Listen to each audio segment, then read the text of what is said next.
Hello and welcome to this review of the Olympus 60mm macro f2.8 lens. Focal length is 60mm, which equates to 120mm in full frame terms, which is quite good for a macro lens. It means you don't have to get quite close. So let's have a look at the build quality. It's quite plasticky, as you can see. As you'd expect with a lens of this price and quality, it's got a metal mount at the back. At the front, it's got quite a small diameter.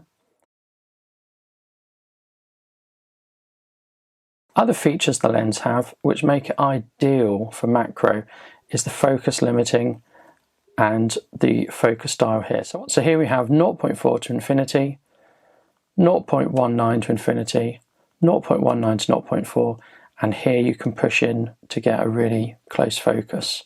It says 1 to 1, and that's one of the things that's important about macro lenses, being able to focus really closely. So if we put the lens on my EM10, and what's good about Micro Four Thirds is they're so small and light, it makes them ideal for macro. So you can see here that line is moving, and you can see how long it's taking me. Might be rocking the camera here. That sort of length to go from infinity to 0.19 meters isn't really practical, and back again. That's not really practical. So what you can do, you can set focusing. So you can see it cuts out there. So I've set it to 0.4. So infinity to 0.4. And that makes it much quicker. That means I don't have to keep battling on like this. If I put it all the way up there, the focus goes straight to 1 to 1. So out in the field, that's going to be great to be able to set and limit your focus and restrict it where required. Feels quite solid. Its length isn't too big. It's still quite practical to hold like this. Still quite practical to get those macro shots. It's another Olympus lens that does not come with a lens hood. And again, the lens hoods are ridiculously priced. So I've got a third-party lens hood on that I use. And when you put the lens hood on, it does start to get big. It's not unwieldy. You can lift it up with one hand quite easily, and you can operate it quite easily. So there's an overview of the lens, but the important thing is how well it handles. So we're going to go out, we're going to take some macro images, and we're going to look at the image quality. So what's really good about this lens is it enables you to look at the world really creatively, and you can get some really interesting images of things, as you'll see here, and get some really good close-ups.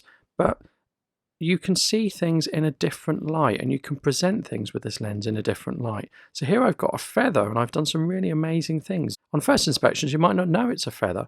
It's only when you look closer. And you can see here, there's my thumb. This is how close I can get, that my thumb appears massive in the frame. So with this lens, I've taken a lot of pictures of my small Lego Star Wars toys in various situations, doing comedy things. And I've used it to take close-ups of products, and close-ups of the obvious things like insects and spiders and wildlife. But you can also get some really good images of just everyday things, and you can isolate them, which makes it really good. You can present them in a different manner, and so you can single objects out and just have them on their own. The lens is great for Micro Four Thirds because the problem with macro photography is you get a really shallow depth of field, so you need to really up the aperture in order to get things in focus. You'd be surprised, really. That's what's good about Micro Four Thirds. The depth of field increases. So it's a 2.8 lens, which gives an equivalent depth of field compared to full frame cameras as 5.6. So when we put this lens at f8, we get a depth of field equivalent to f16 in full frame terms. Sometimes you might find that a drawback of Micro Four Thirds, but in this case it isn't. So you can see here I'm managing to fill the frame with everyday objects, but getting in a great deal of magnification, a great deal of detail that you wouldn't be able to get with any other lens. We can also use this lens to get images of things that are far away and use it like maybe a portrait lens or a bit of a telephoto lens as well. It also works well in that situation. So I would wholeheartedly recommend the lens, and it's such a good companion for Micro Four Thirds cameras, and it just gives you so many creative options. If you like my videos, then why not look at my playlist of Micro Four Thirds lenses? I've done quite a lot of lens reviews, and it would be really good if you could just have a look at them. Thanks, goodbye.